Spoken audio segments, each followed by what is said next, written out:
മെഡിസിനിൽ നമ്മൾ മെയിനായിട്ട് നമ്മൾ കൊടുക്കുന്ന ഒരു ബൈൽ സോൾട്ടാണ്. ബൈൽ സോൾട്ട് എന്ന് പറഞ്ഞാൽ ഈ നമ്മുടെ ലിവർ ഉണ്ടാക്കുന്ന സെക്രീഷൻ ഉണ്ടല്ലോ, ഡൈജസ്റ്റീവ് ജ്യൂസ് ഉണ്ട്, അതിൻ്റെ ഒരു സപ്ലിമെൻ്റ് ആയിട്ട് കൊടുക്കും. അത് തന്നെ ടാബ്ലറ്റ് ഫോമിലും ഉണ്ട്, ഡിയോക്സിക്കോളിൻ എന്നൊക്കെ പറഞ്ഞ്. മോഡേൺ മെഡിസിൻ ആയിട്ട് വരുമ്പോൾ അത് ടാബ്ലറ്റ് ഫോമിലാക്കിയതുണ്ട്. അല്ലാതെ ഈ ബോക്സ് ബൈൽ എന്നൊക്കെ പറഞ്ഞുകൊണ്ടാണ് അത് ആയുർവേദത്തിൽ ഉപയോഗിക്കുന്നുണ്ട്. ഇങ്ങനെ നാച്ചുറോപ്പതി അങ്ങനത്തേത് നാച്ചുറൽ പ്രോഡക്റ്റ് ആണല്ലോ.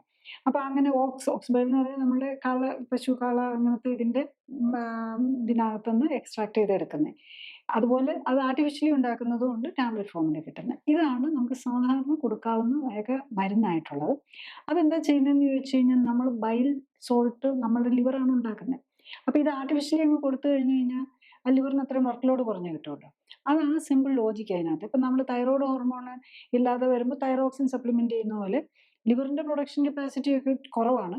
പക്ഷെ ബാക്കി ഇപ്പം ആൽബുമിൻ അങ്ങനത്തെ കാര്യങ്ങളൊന്നും നമുക്ക് സാധാരണ കൊടുക്കാൻ പറ്റൂല. എൻഡ് സ്റ്റേജിൽ അതാണ് ലിവർ ഉണ്ടാക്കുന്ന ഒരു മെയിൻ ഇത് ആൽബുമിൻ ആണ്. അപ്പം ആൽബുമിൻ ട്രിപ്പായിട്ട് കൊടുക്കും.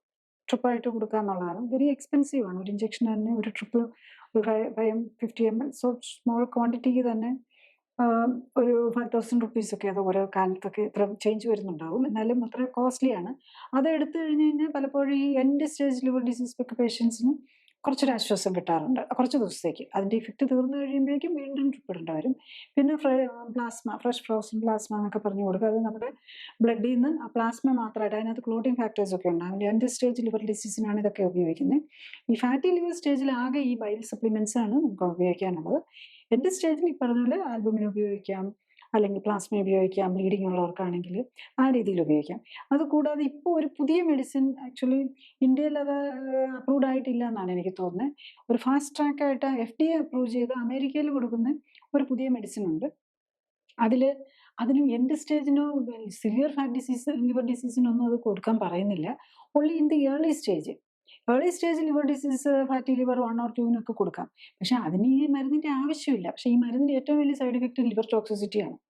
അതാണ് നമ്മൾ മനസ്സിലാക്കേണ്ടത്.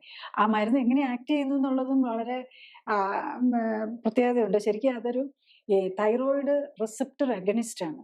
ഈ തൈറോയ്ഡ് ഹോർമോണിനെ പോലെ തൈറോയ്ഡ് റിസപ്റ്ററിനെ ഇത് സ്റ്റിമുലേറ്റ് ചെയ്യണം. അത് ഏത് രീതിയിലാണ്, നമ്മളെ തൈറോയ്ഡ് ഹോർമോൺ ആണല്ലോ